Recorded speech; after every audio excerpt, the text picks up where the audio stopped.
La première chose que je voudrais dire, c'est que nous avons constaté, en faisant quelque part la réflexion sur cette soirée, qu'il y a une vision qui considère, une vision, je dirais, assez répandue dans la population au Canada, qui considère que le militarisme décomplexé du Canada, c'est une chose récente, surtout qui se serait développée sous le gouvernement Harper les dernières années, et que serait en sorte une rupture avec une image, une réalité plus médiatrice et pacificatrice de l'État canadien. Évidemment, la première question que nous sommes posées, c'est est-ce que c'est vrai ceci, ou c'est plutôt une image qui a fait fortune mais qui ne correspond pas à la réalité. En fait, est-ce qu'il s'agit d'une rupture avec une réalité précédente ou une continuité sous d'autres formes? Une continuité qui s'adapte, s'ajuste aux reconfigurations du capitalisme dans une économie globalisée à échelle mondiale. Certainement, je vous ai mentionné aussi les événements qui ont eu lieu ces dernières semaines, qui n'étaient pas dans notre horizon au moment de penser cette soirée. Je fais bien sûr référence aux attentats terroristes qui ont eu lieu à Paris, bien sûr, mais à Beyrouth, à Ankara, à Tunis, et dans la chute probable, pas la chute, mais dans les raisons de la chute d'un avion russe au-dessus de l'Égypte.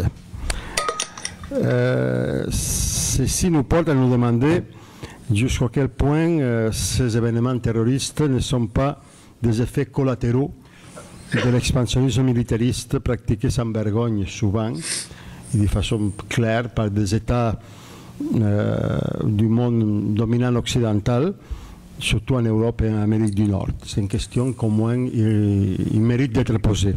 Bien sûr, c'est une question qu'aujourd'hui nous ne pourrons pas répondre en elle-même, mériterait une seule relation, peut-être sera l'occasion l'année prochaine d'y penser.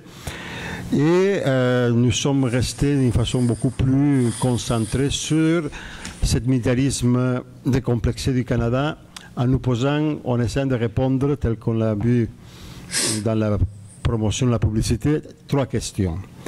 La première, à laquelle j'ai déjà fait référence, est-ce que l'image historique du Canada en tant qu'État pacificateur et médiateur, surtout diplomatique, dans les conflits, est-elle conforme à la réalité? Si elle l'est, jusqu'à quel point? Ou si elle ne l'est pas, pourquoi, ne l'étant pas, elle apparaît comme telle? Quels sont les arguments d'ordre moral et humanitaire invoqués habituellement afin de justifier les actions militaires du Canada à différents lieux et places dans le monde? Et comment le gouvernement canadien promeut et justifie ce militarisme auprès de la population du Canada? Nous sommes concentrés sur ces trois questions et chacun des panélistes, on lui a demandé de traiter d'une façon spécifique chacune d'elles. Je vais vous le présenter au fur et à mesure qui vont faire leurs interventions. Le premier va être Thierry Lapointe, qui se trouve au Manitoba. C'est professeur agrégé de sciences politiques à l'Université de Saint-Boniface au Manitoba. Et on aimerait qu'il nous clarifie si cette image du Canada en tant qu'État pacificateur et médiateur diplomatique, elle est conforme ou non à la réalité. Et c'est pour ça que vous avez pour vous les prochaines 20 minutes, Thierry. Merci. Bonsoir tout le monde. Bon, si on parle de militarisme au Canada, c'est sans aucun doute parce qu'il y a, comme le présentateur vient de le souligner, une perception donc qu'il y aurait eu des changements importants qui auraient été opérés au Canada. Donc, il semblerait qu'on soit en train de s'éloigner d'une certaine norme, de certaines attentes concernant donc le rôle et la place du Canada à l'intérieur de la scène internationale. Donc, cette norme, bien entendu, se rapporte à l'idée donc du Canada comme un État pacificateur. Donc, on pourrait également donner comme synonyme l'idée de l'exceptionnalisme canadien qui s'articule, autour de quelques thèmes, notamment l'idée que le Canada, tout particulièrement, donc sa raison d'être serait d'aider serait d'assurer les conditions de la paix et de la sécurité internationale. Et dans cette mesure-là, donc, le Canada s'aiderait lui-même en aidant les autres. Donc, l'idée, autrement dit, que le Canada serait essentiellement donc une puissance moyenne altruiste.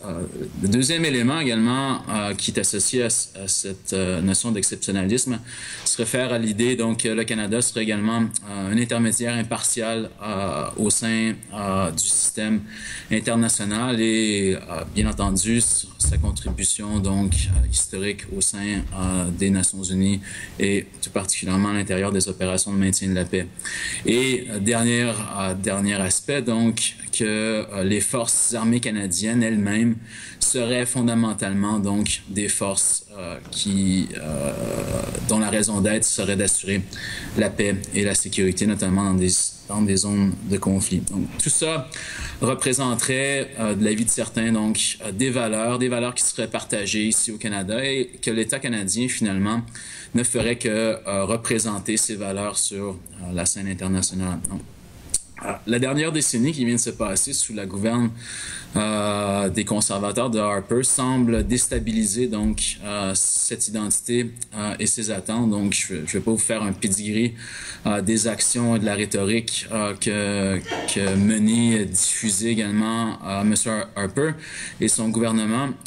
Une chose est certaine, c'est qu'il y a depuis les dernières années une valorisation certaine donc de la force militaire comme d'un moyen légitime pour chercher à atteindre des intérêts, voire ici à protéger également un ensemble de valeurs.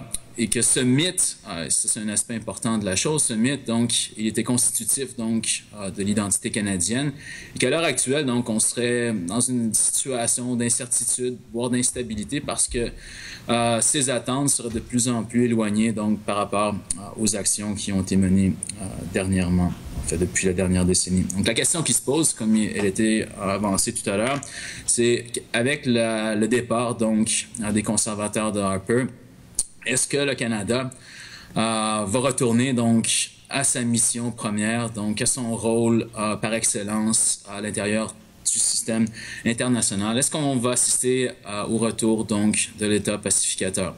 Je vais faire principalement deux arguments ici ce soir avec vous. Le premier argument, c'est qu'il serait difficile ici de retourner à un État, à une situation qui n'a tout simplement jamais existé. Je vais défendre donc l'idée que l'exceptionnalisme canadien, cette idée de l'État canadien comme agent de pacification, est avant tout un mythe notamment qui nous empêche de penser véritablement donc le rôle que jouait l'État canadien dans le développement et la reproduction de structures d'intérêt et de structures de pouvoir. L'argument également sous-jacent à ce premier, c'est que ce mythe en particulier, nous empêche également de penser la question de la formation de l'intérêt et de l'articulation des intérêts, notamment par l'entremise donc du pouvoir de l'État canadien. Donc, le mythe de l'État canadien nous empêche de pouvoir réellement penser les stratégies d'engagement et les modalités d'insertion de l'État canadien au sein du système international et nous empêche tout particulièrement de penser donc le problème de la décontinuité et également du changement. L'autre argument que je vais avancer, c'est le suivant. Donc, contrairement à ce que l'on pourrait croire, les conservateurs de Harper n'ont pas été donc les instigateurs d'un processus de militarisation au Canada. Je ne ferai pas l'argument que les conservateurs et leur idéologie néoconservatrice n'ont pas contribué à rendre plus visible donc ce processus de militarisation, n'ont pas cherché à valoriser également le rôle de la violence, mais je vais faire l'argument que les conservateurs de Harper ont plutôt été des catalyseurs de changement qui étaient déjà en train de s'opérer à l'intérieur de la société canadienne et d'autre part à l'intérieur du système international. Donc, Pour véritablement penser la question du militarisme, il faut être capable de pouvoir penser donc la formation des intérêts et l'articulation de ces intérêts tant sur le plan domestique que sur la scène internationale. Donc, y aller par une analyse d'économie politique internationale qui va également, qui doit également être complémentée par une analyse donc des facteurs géopolitiques. Donc, premier point, donc, cette idée donc, de l'exceptionnalisme canadien donc, nous empêche tout particulièrement de penser et de saisir toute l'ampleur de l'histoire, de la violence et de l'utilisation de la contrainte dans le processus de formation de l'État canadien lui-même. L'idée donc d'un Canada comme agent de pacification mais implique, si vous voulez, une amnésie totale, tout particulièrement sur le processus donc violent de dépossession des communautés autochtones au Canada et efface, si vous voulez, de la mémoire historique également le rôle que jouait cette violence étatique, cette violence armée également dans le processus donc d'occupation et de valorisation du territoire. La violence étatique donc a été un facteur qui a contribué donc au processus d'accumulation du capital ici au Canada et il a également contribué à faciliter donc les conditions de l'investissement profitable au Canada, ne serait-ce que par les stratégies d'occupation du territoire, d'investissement public qui ont impliqué les dépossessions, les déplacements de population, qui ont impliqué également finalement un génocide culturel, mais qui a également été un instrument, bien entendu, de coercition et de contrainte dans les situations donc, de conflits sociaux et les conflits de travail. Deuxième point également, donc, et deuxième effet pervers du mythe donc, de l'exceptionnalisme canadien, se rapporte également à toute la structure d'intérêt, également à la vision partagée des élites dominantes au Canada depuis la création de l'État canadien.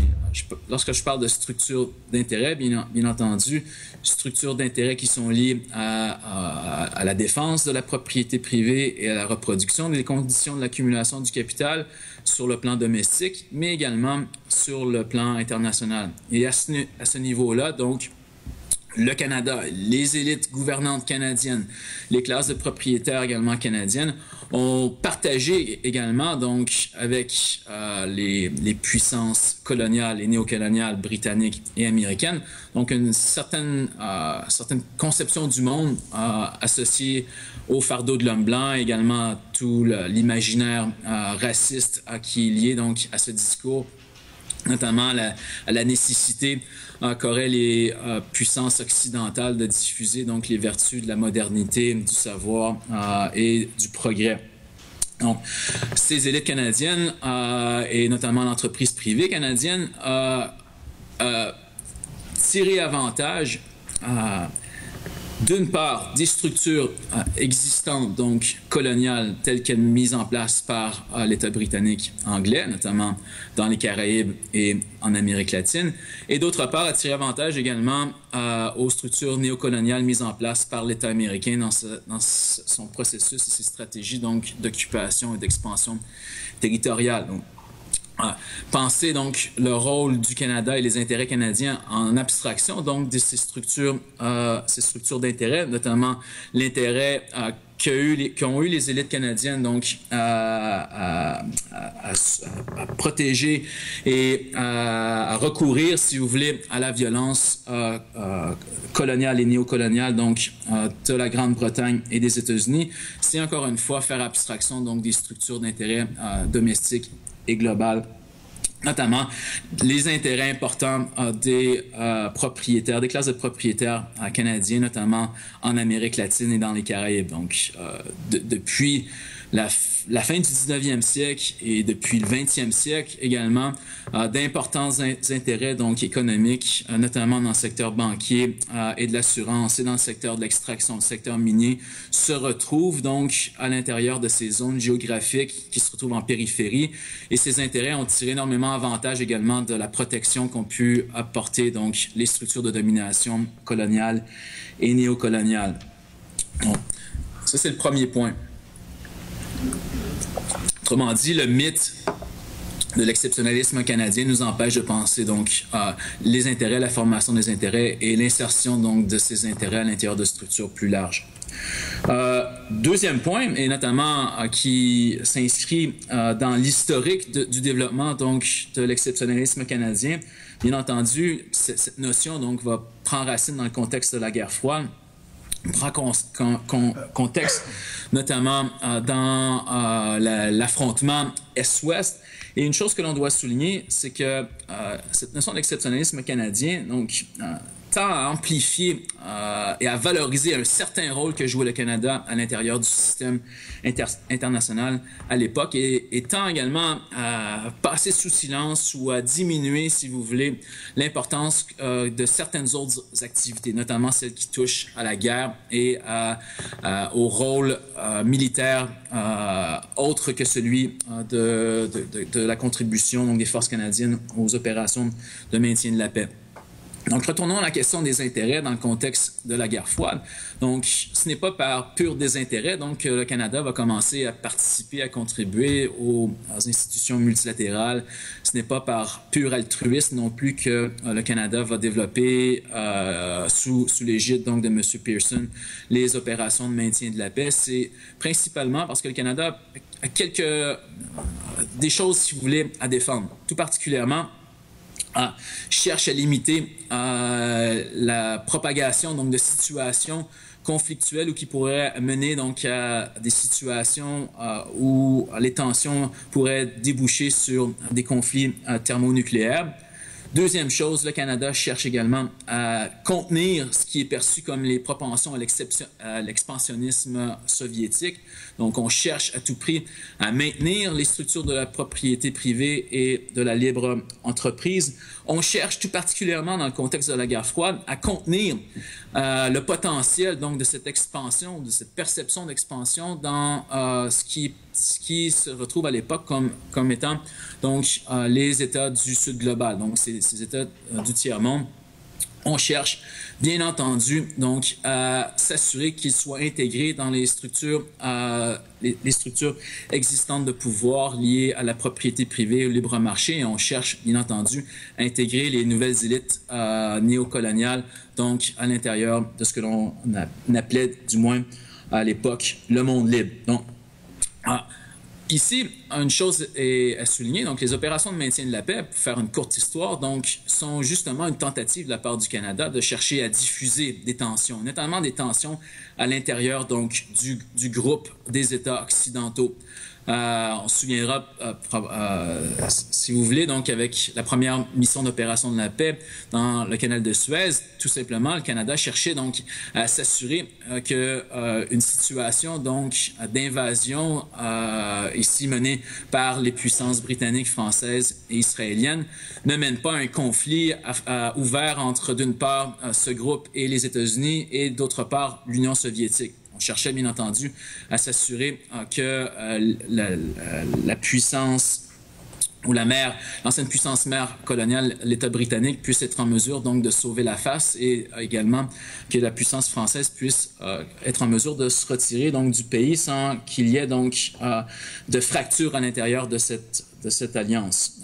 On pourrait faire le même exercice en pensant aux autres opérations qui vont suivre. En Turquie également, la même situation se pose. On essaie avant tout de contenir donc les situations de dissension à l'intérieur donc du groupe d'États qui font partie de l'Alliance Atlantique. Et en fait, c'est le point principal que je veux avancer ici.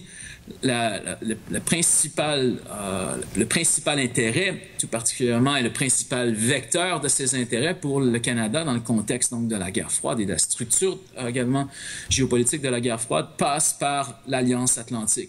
Le Canada non seulement été un État qui a initié donc, les opérations de maintien de la paix, mais également, il faut se souvenir, un des États qui a contribué à la création donc, de l'Alliance Atlantique, qui était vue donc, comme une alliance permettant d'assurer les conditions de la sécurité collective dans le contexte donc, du blocage du Conseil de sécurité qui découle bien entendu de la structure donc, de la guerre froide. Donc, et ici, l'Alliance Atlantique donc, a joué un rôle clé et le Canada a joué un rôle extrêmement important à l'intérieur de cette alliance et tout particulièrement dans ses dimensions militaires. Il faut se souvenir donc que le Canada voyait donc dans l'Alliance Atlantique comme étant principal vecteur donc de la protection de ses intérêts, notamment de sa sécurité nationale, et considéré très tôt donc dans l'histoire de l'Alliance Atlantique donc qu'il devait jouer un rôle important donc sur le plan militaire, notamment dans l'acceptation donc d'un rôle nucléaire. Donc l'exceptionnalisme canadien passe généralement sous silence donc cette longue histoire nucléaire du Canada et du rôle également fondamental que jouait le Canada. Oui, j'ai reçu l'avis, merci. Que jouait le Canada donc à cette époque. Non. Entre 1963 et 84, donc le Canada va être une puissance nucléaire de premier plan et va accepter d'emblée ce rôle. Qui m'amène donc au dernier point. Donc, avec la fin de la guerre froide, deux processus donc, qui sont clés doivent être identifiés. D'une part, donc, vous avez une transformation de la structure géopolitique. Donc, on passe d'une structure bipolaire à une structure unipolaire. Et donc, le Canada va chercher donc, à s'insérer davantage dans cette structure unipolaire. Plusieurs raisons. Donc, le Canada lui-même est aux prises, comme la plupart des autres États, à un processus de restructuration néolibérale. Il cherchera donc à assurer et à créer les conditions de l'institutionnalisation de la mobilité du capital et qui fera en sorte, autrement dit, que les intérêts économiques, notamment du Canada, dépendront de plus en plus, de manière beaucoup plus importante, donc, des conditions de l'internationalisation du capital. Et tout particulièrement, donc, le rôle que va jouer le Sud global dans la poursuite de ses intérêts. L'autre aspect, et qui nous amène donc au contexte actuel, c'est que les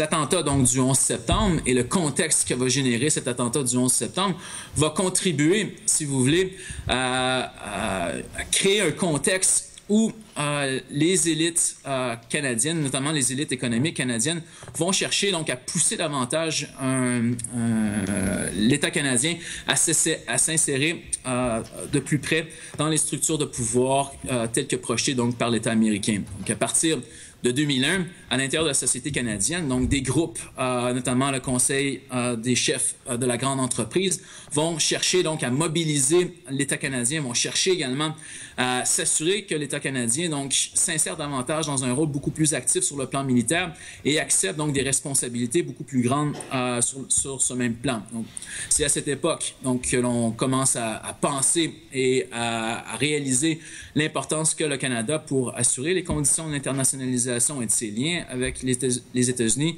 de jouer un rôle plus actif, autrement dit, à l'intérieur donc de l'Alliance Atlantique.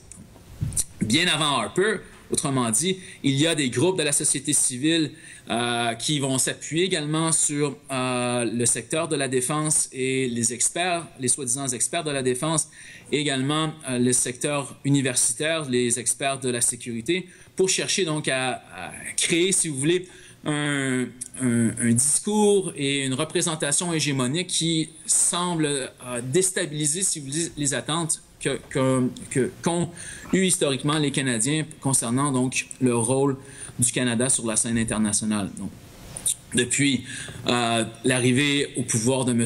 Paul Martin, notamment, donc différents documents donc, de politique étrangère seront mis de l'avant, notamment une politique de défense intitulée « Protéger une société ouverte », la politique canadienne de sécurité, et le document de politique étrangère « Fierté et influence », qui chercheront, autrement dit, à justifier les augmentations significatives donc, de l'investissement dans la défense, l'obligation également du Canada à contribuer davantage à la sécurité, notamment à la lutte antiterroriste, et également à des opérations donc, sur le plan international dans des situations donc d'État défaillant, et également l'importance et la nécessité pour le Canada de chercher donc une nouvelle forme de spécialisation à l'intérieur de l'OTAN, notamment par les opérations donc les opérations qui se passent dans le Sud global, notamment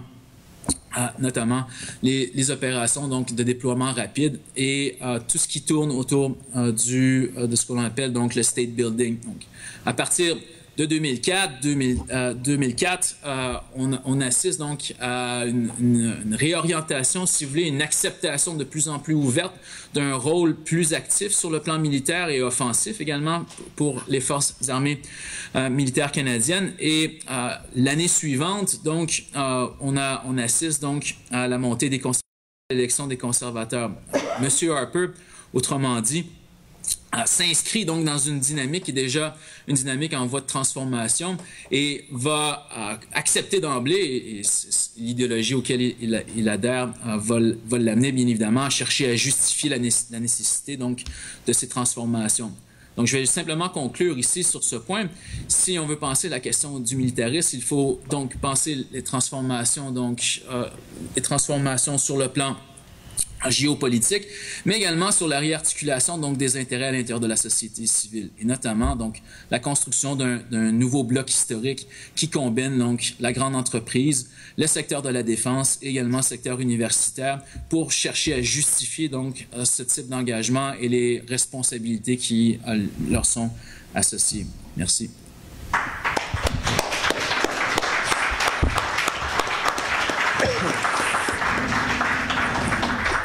Merci Thierry. Est-ce que vous m'entendez comme il faut? Oui.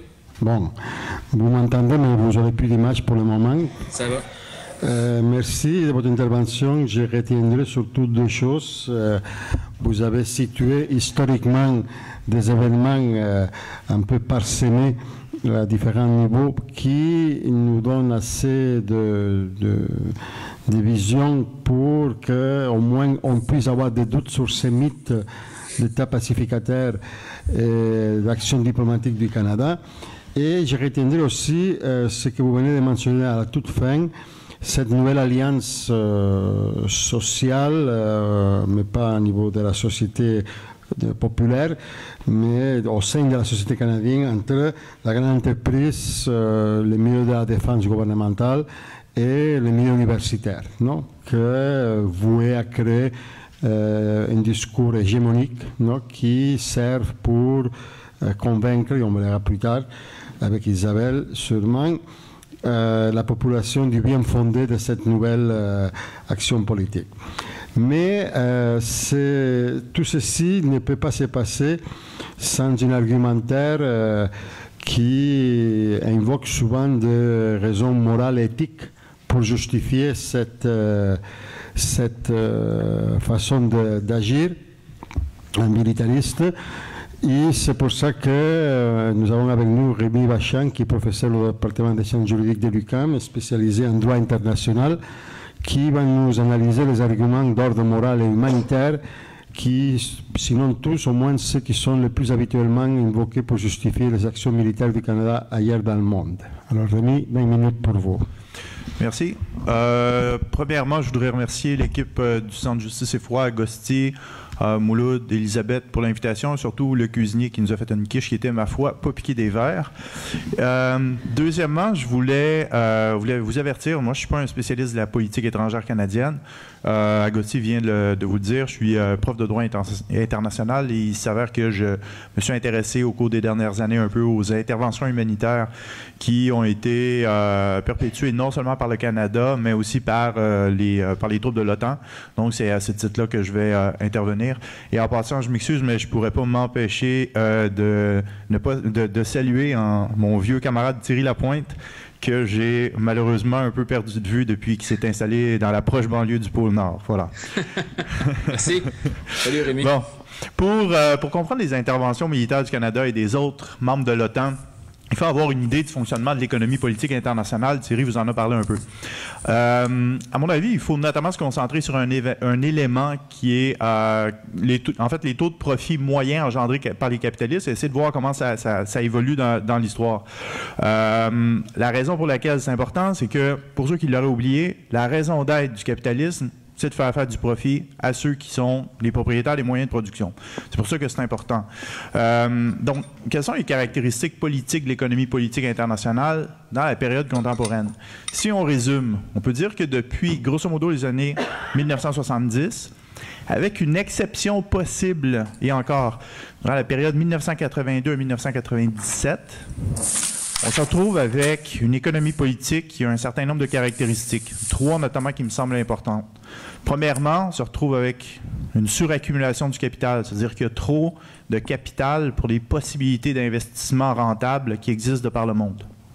Deuxièmement, une situation de surproduction, c'est-à-dire non seulement on produit davantage de ce que le marché est capable d'absorber, mais surtout on a trop de capacité de production pour tout vendre ce qu'on serait capable de produire.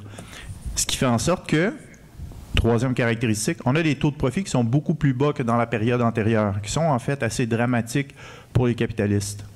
Le résultat de tout ça, c'est une concurrence importante entre les capitalistes des différents États impérialistes, les États-Unis, l'Allemagne, le Japon, mais aussi le Canada et d'autres dont je vais parler bientôt. Concurrence donc pour l'accès au marché, pour ce qu'on produit, mais aussi pour les possibilités d'investissement rentable qui existent dans le monde. Donc, on a besoin d'argent, il y a des possibilités d'investissement, il y a une concurrence pour investir à ces endroits-là. Ce qui est important, c'est que ces capitalistes sont appuyés par leurs États qui développent des stratégies pour les aider à hausser les taux de profit. Caractéristique qui touche particulièrement à la période post-1997, c'est que premièrement, on a des pays comme le Japon, qui sont toujours incapables, le Japon qui est toujours incapable de se remettre durablement de la crise asiatique de 1997, donc le début de la période, 97-98, voire de la grande récession que le pays a connue entre 1990 et 1995. En Europe, on le sait, on vivote avec des taux de profit relativement bas et avec des crises à répétition. Aux États-Unis, où les taux de profit sont un peu plus élevés, mais c'est surtout grâce à la bourse et au capital financier, et ça, c'est un capital qui est particulièrement susceptible d'entrer régulièrement en crise. C'est ce qui se passe aux États-Unis. Donc, on a encore, par exemple, aujourd'hui, la difficulté à se remettre de la crise des subprimes de 2008-2009. Caractéristique importante de cette période depuis 1997, donc, c'est qu'il y a des nouveaux acteurs importants qui apparaissent dans l'économie politique internationale ou dans le système économique international, qui sont donc les capitalistes chinois, indiens surtout, mais aussi russes, brésiliens, etc. Pour vous donner une idée, la part des exportations dans le monde de la Chine, de l'Inde, de la Russie et du Brésil, cette part-là est passée de 6% en 1997 à 17% en 2013. En ce qui concerne les investissements directs à l'étranger, chinois seulement, la part était de 0,5% en 1997 et rendue en 2014 à 8,6%. Ça veut dire une multiplication par 17 en part relative. Cette présence des nouveaux concurrents exacerbe la tendance à la suraccumulation, la tendance à la surproduction et évidemment nous met dans un contexte de concurrence encore plus importante que de ce qui prévalait jusqu'à ce moment-là. Donc, pour les États-Unis, l'Europe, le Japon, le Canada, etc., on est toujours des concurrents, mais on fait face à une menace plus grande encore, face à laquelle, en fait, on a tendance à créer des alliances. On va y revenir. Qu'est-ce que ça a, ça, comme résultat en termes de relations internationales? Donc, on a les États capitalistes qui sont sous la pression de trouver des façons de mettre en place ce que Marx appelait les influences contraires à la loi de la baisse du taux de profit. Je vous explique.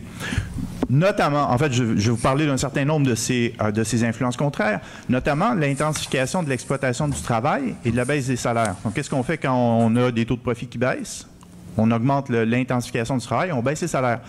Ça passe notamment par des mesures internes, notamment pour assurer la flexibilité des travailleurs ou du travail, ou quand un pays dans lequel on a fait des investissements massifs est fragile, par exemple la Grèce, bien on l'attaque et on le force à adopter des mesures qui vont dans ce sens-là, dans le sens de la baisse des salaires, de l'intensification du travail.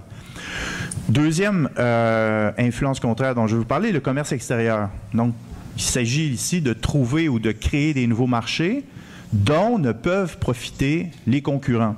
Et là, ça passe, par exemple, par l'échec des négociations à l'Organisation mondiale du commerce. Pourquoi? Parce que là, on est dans le multilatéralisme. Tout le monde va profiter des mêmes améliorations du système. Mais une multiplication des accords de libre-échange bilatéraux ou régionaux, on a juste à penser à l'accord Canada-Europe, États-Unis-Europe qui est en train de se négocier, ou encore à ce partenariat transpacifique dont pourrait suggérer à l'équipe de relations et de justice et foi de faire une soirée sur ce thème. Donc, partenariat transpacifique qui exclut, tiens, la Chine, la Russie, l'Inde.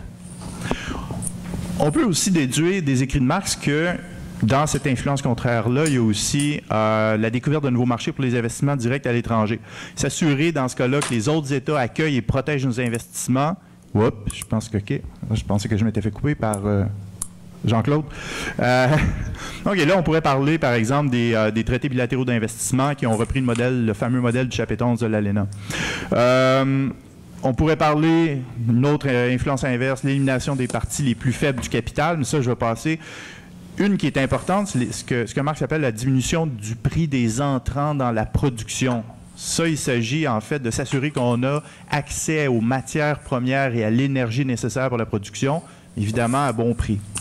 Donc, que vient faire le militarisme dans tout cela?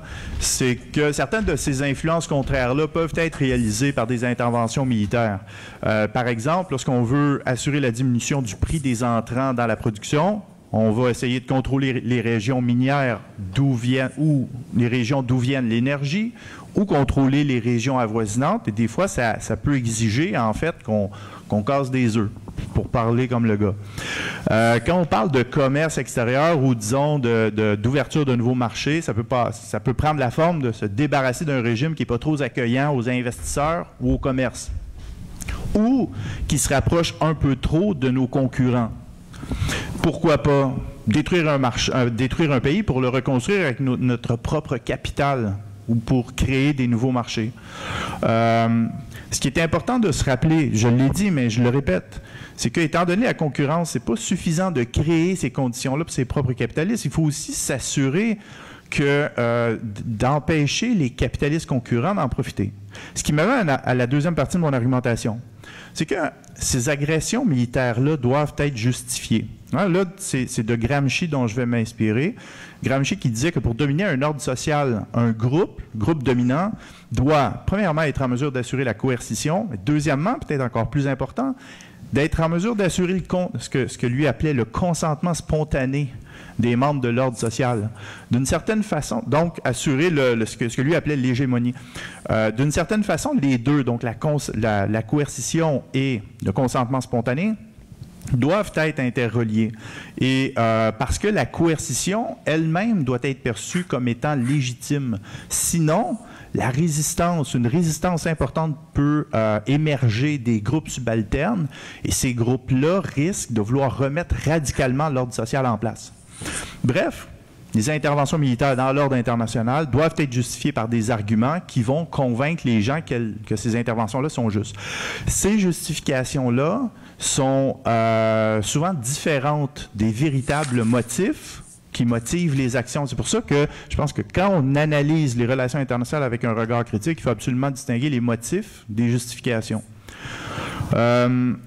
Souvent, on n'a pas d'argument pour se débarrasser d'un leader pour procéder à une intervention. Donc, qu'est-ce qu'on fait dans ce cas-là? Souvent, on va tolérer et on va attendre qu'une situation survienne pour qu'il nous permette, une situation qui va nous permettre de justifier une intervention militaire. Par exemple, le 11 septembre 2001. Mais on peut aussi provoquer une telle situation, par exemple, en créant un peu de bordel à l'intérieur d'un pays, ce qui risque de provoquer une réaction. Et là, cette réaction-là, on va pouvoir la dénoncer et intervenir militairement. Je vais vous donner un certain nombre d'exemples. On pourrait les démultiplier, en fait. Et c'est à partir de ces exemples-là que vous allez voir que là, c'est là que le droit international que j'enseigne avec passion, ainsi que les différents arguments humanitaristes vont intervenir. On pourrait parler de l'Irak. L'Irak, je pense que si on passe motif, justification, effet, le motif était assez clair, c'était contrôler le pétrole dans la région. Il y avait peut-être d'autres motifs, mais ces motifs-là étaient présents mais secondaires à mon avis. Quelle justification on a utilisée? La présence d'armes nucléaires et de destruction massive, les liens du régime avec Al-Qaïda et qu'il fallait sauver la population d'un dictateur.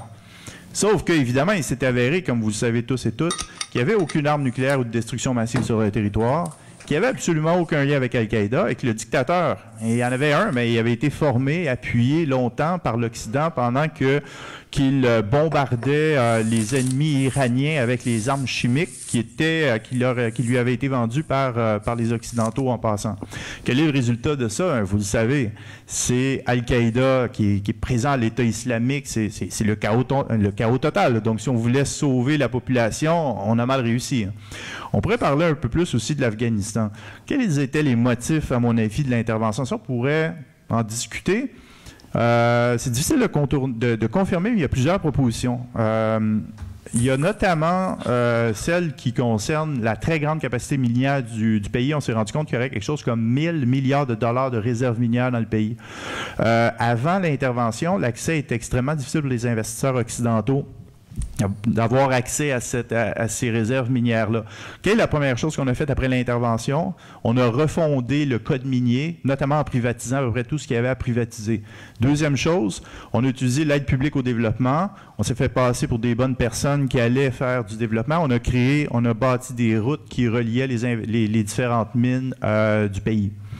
On pourrait parler aussi de la situation géopolitique, le rôle ou l'endroit la place qu'occupe l'Afghanistan tout près de la mer Caspienne, qui aussi posséderait quelque chose comme 4% des réserves mondiales de pétrole et de gaz, etc. Mais bon, je vais aller un peu plus rapidement. Qu'est-ce qu'on a utilisé comme justification dans ce cas-là? L'exercice de la légitime défense préventive de la part des États-Unis dans les suites du 11 septembre. Pourtant, la plupart ceux qu'on a appelés les terroristes venaient d'Arabie Saoudite. Donc, pourquoi on a attaqué l'Afghanistan pour exercer ce droit à la légitime défense? Je sais qu'il y avait Al-Qaïda qui apparemment était installé dans le pays, mais bon, on pourrait quand même soulever certaines questions. Vous vous rappelez peut-être de Laura Bush qui, pas longtemps après, a commencé à parler du droit des femmes. Mais encore une fois, est-ce que la situation du droit des femmes était vraiment pire en Afghanistan qu'en Arabie Saoudite? Pas certain. Ouais. Alors, pourquoi est-ce qu'on était intervenu en Afghanistan plutôt qu'en Arabie Saoudite? Ben, c'est parce qu'en Arabie Saoudite, on a une entente avec le régime, ou les États-Unis ont une entente avec le régime qui garantit l'accès aux ressources dont on a besoin, c'est-à-dire le pétrole. On nous disait aussi que les talibans étaient un régime rétrograde. Pourtant, il y a eu des enquêtes, en fait, qui ont été effectuées pas longtemps après l'intervention de l'OTAN, qui montraient que le régime, aussi rétrograde à nos yeux qu'il puisse avoir été, était soutenu par une grande majorité des gens. Donc, qu'est-ce qu'on fait dans ce cas-là? Mais je vais plutôt me concentrer sur la Libye, puis ça va être un peu ma voie de conclusion. Je vous rappelle les faits. Donc, le 15 février 2011, dans la foulée de ce qu'on a appelé les printemps arabes, il y a eu des premières manifestations et il y a eu une réponse qui a été assez musclée. Rapidement, l'opposition s'est transformée, l'opposition pacifique, apparemment, de l'époque, s'est transformée en rébellion armée. Le gouvernement a répondu violemment. Bon, moi, je me demande tout le temps à quoi s'attendre d'un gouvernement qui voit des gens qui veulent le renverser. Bon, moi, je ne suis pas sûr que si on décidait, là, ici, notre petit groupe, de vouloir renverser le gouvernement canadien, pas sûr, moi, que ça se passerait super bien et qu'il nous répondrait de manière pacifique. Hein. Mais quoi qu'il en soit, je ne disais surtout pas ça pour défendre Kadhafi, mais je voudrais quand même aussi noter que dans cette période-là, la rébellion a été armée très rapidement. Et que dès le mois de mars, là, je vous ai dit, tout ça a commencé le 15 février. Dès le mois de mars, les journaux occidentaux nous apprenaient que des agents de la CIA et des services secrets égyptiens et britanniques, notamment, étaient présents depuis quelques semaines. Okay? Bon. Le 26 février, alors que Human Rights Watch faisait état d'à peu près 250 morts dans les manifestations. On a adopté au Conseil de sécurité la résolution 1970 qui imposait un embargo, des sanctions contre certains membres du gouvernement et qui demandait à la Cour pénale internationale à La Haye de se saisir du dossier. La situation a dégénéré. Certains disent que c'est possiblement parce que l'opposition se sentait appuyée par l'OTAN. Allez savoir, je ne sais pas, j'y étais pas. Mais quoi qu'il en soit, le 17 mars, donc à peu près 3 semaines plus tard, alors que, selon encore une fois Human Rights Watch, on était rendu à 2000 morts, c'est là qu'on a adopté la résolution 1970, encore une fois au Conseil de sécurité, qui évoquait la responsabilité de protéger en attendu, qui permettait aux membres des Nations unies de prendre toutes les mesures nécessaires pour protéger la population. Toutes les mesures nécessaires, ça c'est un langage qu'on apprend en droit international pour dire que l'emploi de la force est maintenant permis. L'OTAN a donc utilisé cette résolution-là, comme vous le savez, pour se débarrasser de Kadhafi, et pas seulement pour protéger les civils. Le résultat de l'intervention, c'est qu'entre le 15 février et la fin des bombardements, il y a eu à peu près 25 000 morts. Donc, tantôt, je vous ai dit qu'au moment de la résolution 1973, il y en avait 1 000, 2 000. C'est-à-dire que les bombardements, en fait, du début des bombardements à la fin, on serait à peu près à 23 000, 24 000 morts. Cette intervention-là, comme vous le savez, a créé un chaos total au Mali. Et maintenant, on est dans une situation de chaos total en Libye également. Il y a l'État islamique qui est également installé dans ce coin-là, etc. Donc, ma prétention, c'est que la protection des civils, la responsabilité de protéger les autres interventions humanitaires étaient la justification, mais pas le motif. Dans le cas de la Libye, quels auraient été le motif? Ben, dans le cas de la Libye, on sait que Kadhafi était l'ennemi de l'Occident pendant les années 1980 et 1990. Il avait été partiellement réhabilité durant les années 2000, mais il demeurait quelqu'un à éliminer si on en avait l'occasion. Donc, on le tolérait, mais on attendait que l'occasion se présente, pour l'éliminer. Il y a un rapprochement économique qui est en train de se faire avec les concurrents, les capitalistes concurrents à ceux de l'OTAN. Quelque chose qui n'est pas su ou qui est rare, qui est su par peu de gens, c'est que 3 jours avant le début de l'intervention, il y a une déclaration publique de Kadhafi qui disait qu'ils étaient prêts, les Libyens, à accueillir les pétrolières chinoises et indiennes pour remplacer les pétrolières occidentales. Ah tiens. Bref, l'objectif de l'intervention, c'était pas de protéger les civils, mais se débarrasser de Kadhafi afin de sécuriser le potentiel pétrolier du pays et de s'assurer que ce potentiel-là ne se retrouve pas dans les mains des capitalistes chinois et indiens. Je vous rappelle qu'il y a 50 milliards de barils de pétrole prouvés en Libye. Le Nigeria, 2e pays en Afrique, en aurait 40 milliards seulement. Il y aurait 1500 milliards de mètres cubes de gaz naturel prouvés, qui serait l'une, sinon la plus grande réserve au monde. Tout ça, même si le 3/4 du pays n'a pas encore été exploré. Quelques arguments, en fait, pour prouver mon argument, quelques points pour prouver mon argument, pour vous montrer, pour répondre à ceux qui diraient, oui, mais quoi qu'il en soit, peut-être qu'on avait quand même des bonnes intentions, puis on est vraiment peut-être allé essayer de sauver des civils. Tiens, je vais vous parler du Sri Lanka. Vous connaissez le Sri Lanka? Saviez-vous que de 2005 à 2009, durant la guerre civile, il y a eu, surtout dans les 6 derniers mois, en fait, de cette guerre civile-là, 40 000 morts, 300 000 réfugiés et aucune résolution du Conseil de sécurité. Je vais vous parler de la République démocratique du Congo. Pardon, j'ai fait un lapsus. C'est plus facile. C'est toujours moins gênant de dire la RD Congo que République démocratique du Congo. Mais en tout cas, vous savez de quel pays je parle. Parce que depuis le début des conflits dans la région, donc on parle à peu près 1998, il y a eu à peu près des estimations, 5,4 millions de morts, 2,4 millions de déplacés. Bien sûr, en 1999, il y a eu la MONUC, qui comptait 20 000 membres, mais qui n'avait comme mandat qu'un mandat d'observateur essentiellement à ce moment-là. Et il a fallu attendre en 2013 avant que la MONUSCO, parce que c'est comme ça que maintenant qu'on avait rebaptisé la MONUC, compte enfin une brigade d'intervention avec un objectif offensif qui avait comme objectif donc de neutraliser les groupes armés pour empêcher le massacre des civils. Ça a pris quelque chose comme 5 millions de morts avant qu'on prenne une décision dans ce sens-là. Quelle a été la réaction? Quelle est la réaction de l'OTAN, des États-Unis, du Canada face à la situation au Congo? Ben, moi, d'après ce que j'en sais, c'est une réaction assez silencieuse. Hein? Mais je peux vous dire quelque chose. Je ne suis pas un expert sur le sujet, mais j'aimerais bien savoir combien d'entreprises minières canadiennes ont des activités dans ces zones de conflit-là et qui profitent justement de la situation de chaos de cette région.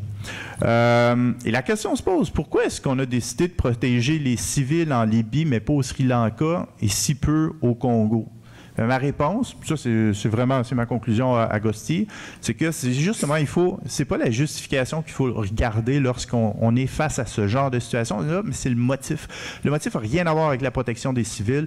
La justification est là pour délégitimer l'opposition à ces interventions et selon moi, les motifs ont juste à voir avec l'évolution des relations économiques internationales avec l'économie politique internationale. Voilà, merci.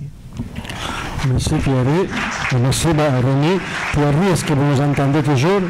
Oui, très bien. Bon. Merci René. J'ai perdu l'argument Rémi pour l'Afghanistan, mais je suis là. Oui, il y a eu une coupure de quelques minutes, mais il pourra le répondre plus tard. Vous avez commencé par l'économie politique. On se sentait un peu loin de la question des arguments moraux, éthiques, mais je pense qu'il est resté clair en mettant la table de l'économie politique quels sont les vrais motifs au-delà des justifications. Je pense que cette différenciation que vous amenez, si simple puisse paraître, me semble essentielle. Et en vous écoutant, peut-être ça existe déjà, mais j'imaginais un livre, un bouquin, un ouvrage dans lequel on fasse une analyse comparative entre les justifications et les motifs en différents conflits, au moins depuis 2001, non, qui nous éclairent, non, de cette façon, je dirais, perverse de présenter des actions militaires qui n'ont aucun rapport avec une volonté altruiste ou de protection, au moins pas essentiellement, des populations en danger. Et vous avez parlé aussi que c'était nécessaire le consentement et la coercition, non, en rappelant Gramsci, excusez-moi. Et au-delà du consentement spontané ou confondement de ce consentement spontané et de cette coercition légitime, nous aurons le plaisir d'écouter Isabelle Gus, qui est professeure au département des sciences politiques de l'UQAM et qui analyse les moyens par lesquels le gouvernement canadien promet et justifie ce militarisme auprès de la population, soit par coercition légitime, soit par consentement spontané ou par d'autres moyens. Alors, c'est à vous la parole. En fait, je vais à la question sur la façon dont le gouvernement canadien promeut la militarisation au Canada. Moi, je n'ai pas tant travaillé sur la manière dont il la promeut auprès de la population, c'est venu après, mais surtout de la manière dont il en fait la promotion pour recruter de nouvelles recrues, pour recruter des jeunes gens de 18 à 25 ans qui vont aller donc sur place dans les conflits que l'on a évoqués tout à l'heure, faire la guerre au nom et pour le Canada. Et donc mon intérêt, moi, puisque je suis spécialisée en communication politique, évidemment, s'est porté à un moment donné sur la communication gouvernementale il y a quelques années. Je dirais qu'une des principales composantes de la communication gouvernementale, c'est la publicité. À m'y intéresser au tournant des années 2005-2006. Les États, vous le savez, sont d'importants annonceurs. Ils achètent beaucoup d'espaces publicitaires dans les médias de masse pour y diffuser leurs annonces, à côté des annonces commerciales.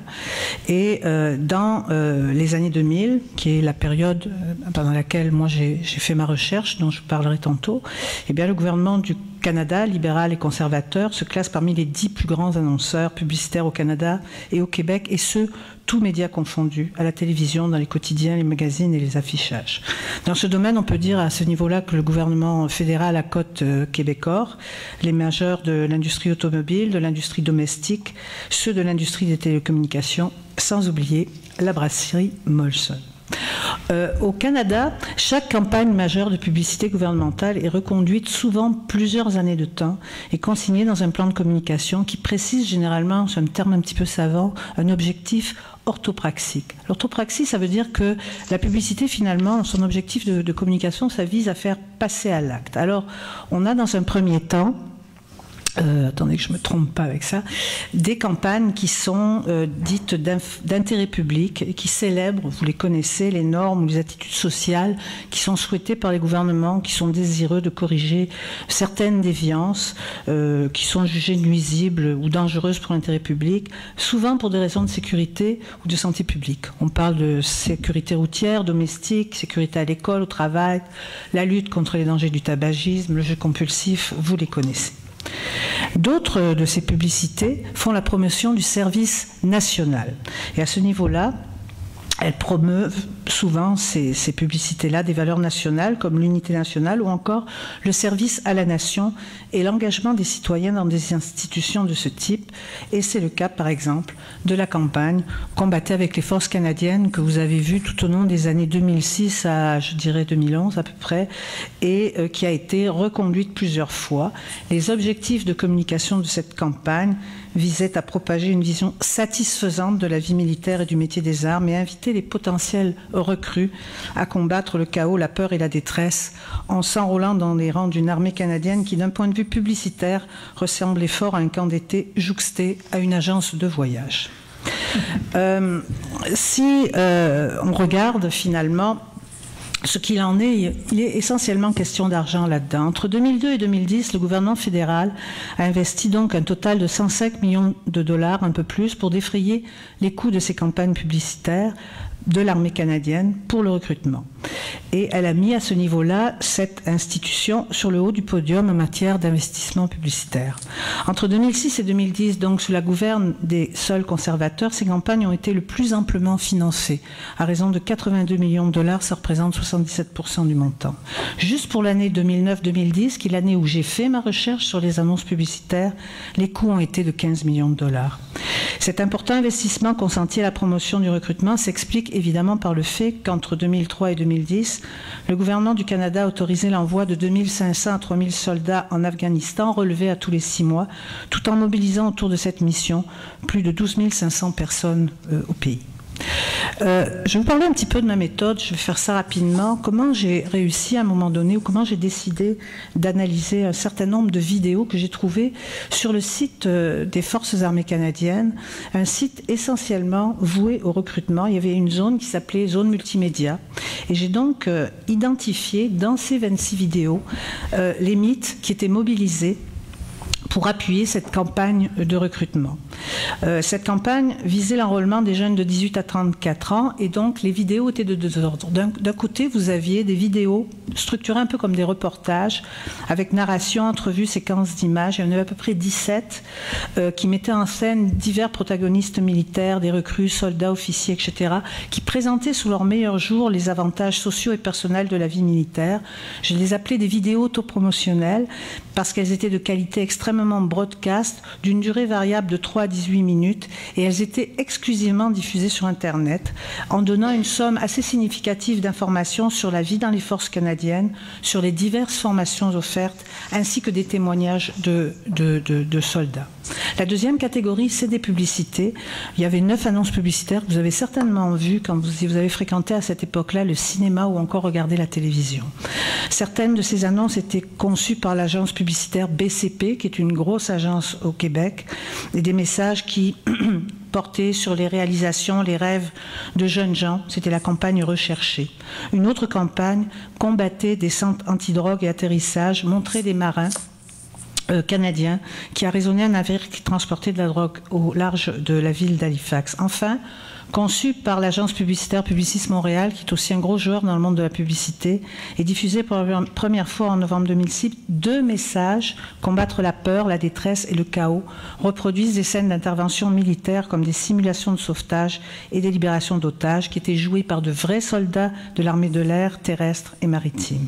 J'ai donc procédé à la transcription de la teneur textuelle et des représentations véhiculées par les images de ces 26 vidéos, et j'ai constaté que leur contenu prenait ses assises sur 2 mythes modernes majeurs, tous deux arrimés au mythe du progrès, soit le mythe science, progrès technique et le mythe histoire, progrès humain. J'ai pu établir aussi et catégoriser toute une série de mythes secondaires qui expriment, actualisent et activent ces 2 mythes chapeaux.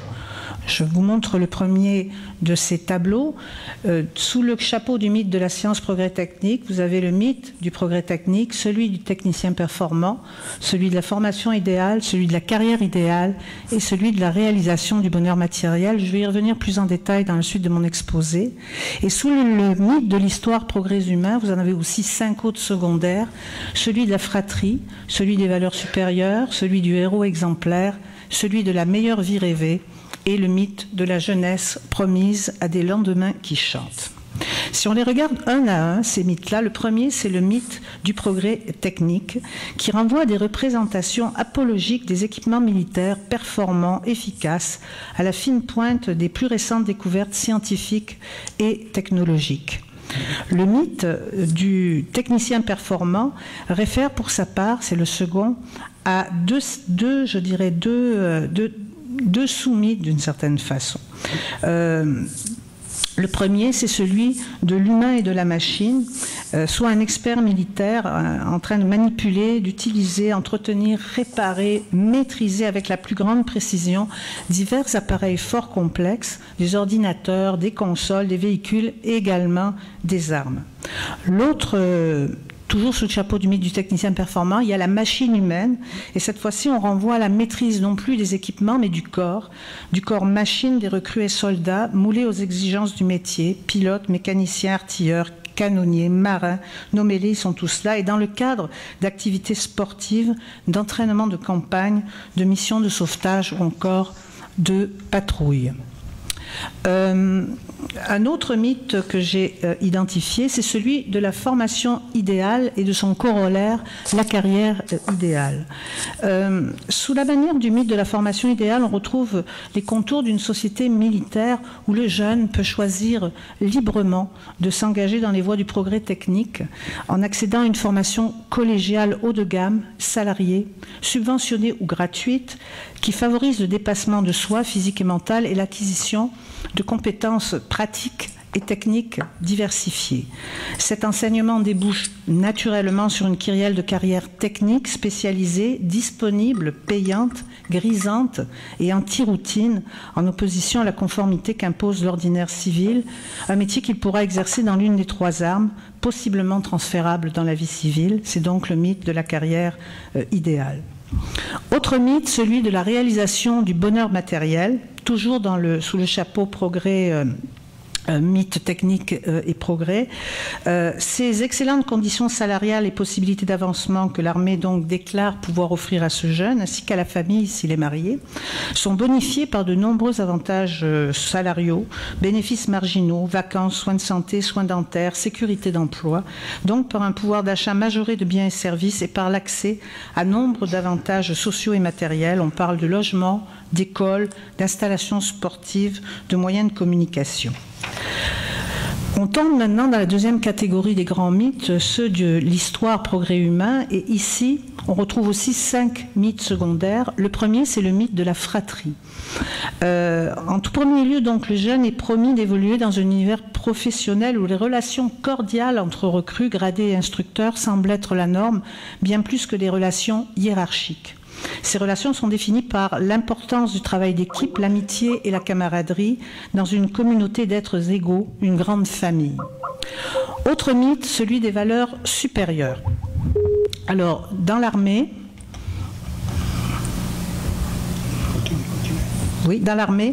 les qualités maîtresses qui dominent, comme le professionnalisme, le sens du service ou le don de soi, ainsi que 4 valeurs supérieures, objet elles aussi d'un deuxième mythe, valeurs que le jeune adopte et défend aux fins de son évolution personnelle.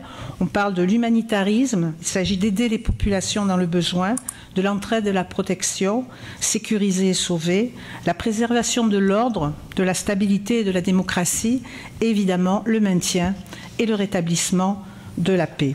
Ces valeurs s'incarnent naturellement dans le mythe du héros exemplaire, un modèle à suivre et qui se décline en 3 figures. Le premier, c'est le sauveteur, c'est-à-dire qu'il est impliqué dans les opérations de sauvetage et de civils, entre autres lors de catastrophes naturelles.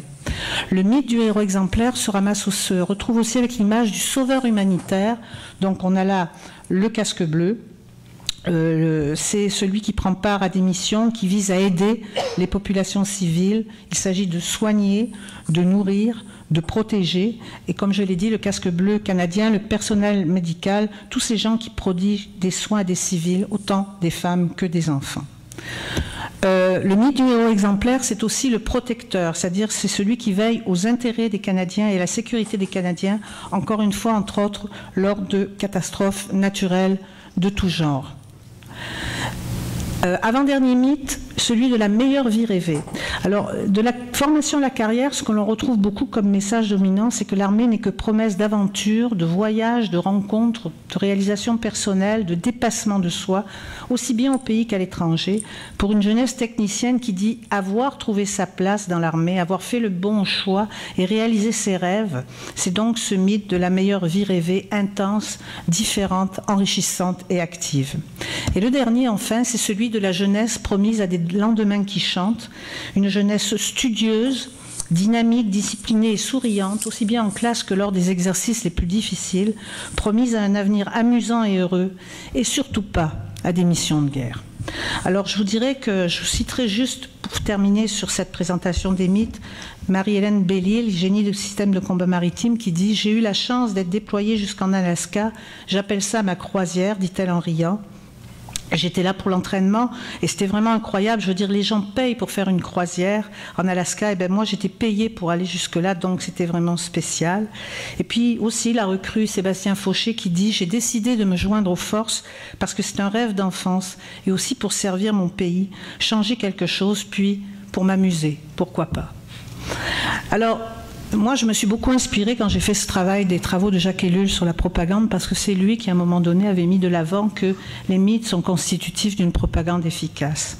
Et je vous dirais que tout au long de sa vie, écrit Ellul, un être humain guidé par son instinct de survie n'ira pas spontanément se placer devant des individus armés bien déterminés à l'abattre. Donc, quand un État désire constituer une armée nationale sans user de contraintes, pour l'amener à s'engager dans l'armée et dans de potentiels conflits meurtriers, il doit l'exposer à des communications qui visent entre autres à le convaincre qu'il va perdre des valeurs supérieures à sa propre vie s'il ne rallie pas l'armée.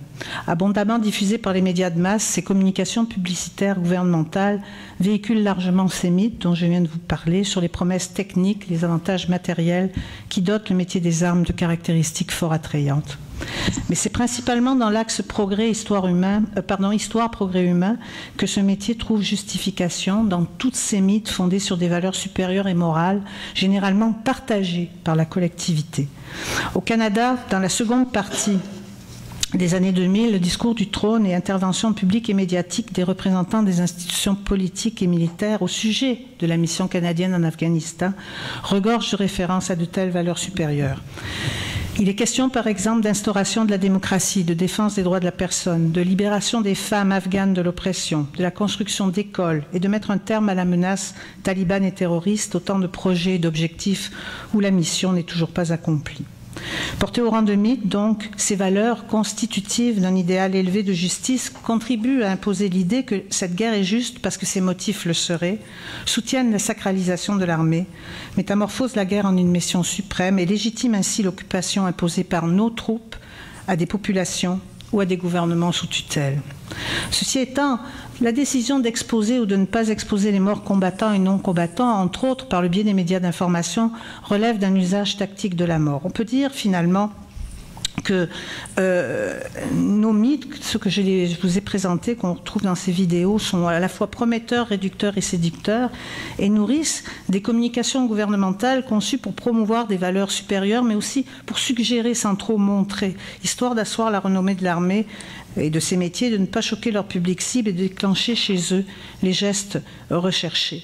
En fait, on en revient ici, et je terminerai là-dessus, à la double fonction des mythes, qui consiste d'une part à inciter ces jeunes visés par les vidéos à s'enrôler volontairement dans l'armée, en prétextant par exemple qu'ils pourront aider des populations dans le besoin, et surtout en suggérant, et ça c'est très important, que le métier des armes est un métier comme un autre. D'autre part, inviter le grand public, les parents, les amis, à poser eux aussi un geste certes plus passif, par exemple voter en faveur d'un parti politique qui soutient l'accroissement des dépenses militaires du pays sous prétexte que ces sommes serviront à des missions vouées à un nouvel humanisme militaire, comme l'écrit Chomsky. Mais aussi, surtout, adhérer, ce grand public, lui aussi, à cette idée que le métier des armes est un métier comme un autre, et l'armée canadienne, le choix de formation, de carrière et d'avenir le plus judicieux et prometteur pour leurs enfants et ces jeunes gens. Je vous remercie.